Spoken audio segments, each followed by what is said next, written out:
So last time I talked about how foods affect your body, and understanding this key principle about how foods metabolize in the body comes from the research with the glycemic index. What researchers found is certain foods turn to sugar pretty quickly in our system, and if we have that high spike of sugar, then our body releases insulin that carries that into our cells. If we have too much available sugar or glucose, which is what the body uses, too much available at once, the body just stores it as fat.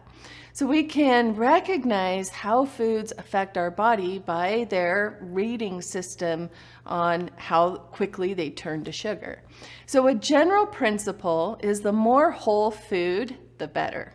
So if it comes out of the ground, if you pick it off the tree, if it's a lean meat, nut, or seed, it's going to metabolize more, it's going to break down more slowly in your body, metabolize more slowly, and have that sustained energy level rather than these extreme leaps in sugar.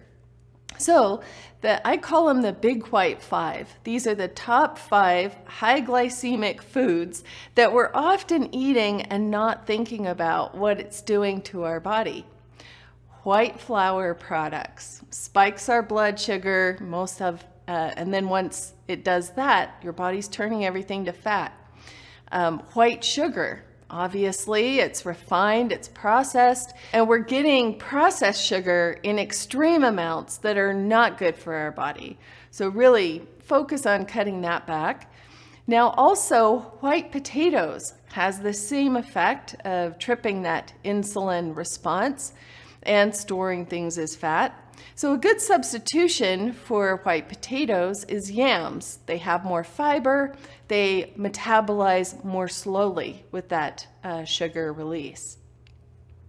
And popcorn. I know it's been touted as a miracle diet food, but it's one of the highest glycemic indexes. It really spikes that blood sugar, and then from there, everything is stored as fat. So an even better solution, corn chips. Well, it's a whole grain, and of course you're not going to eat a whole bag at one time, right? But just keep it to a serving, but it metabolizes more slowly in your body. And it's not to say that you might never have popcorn again. Just keep in mind that it's kind of acting like a dessert would do for your body's blood sugar and your fat storing system.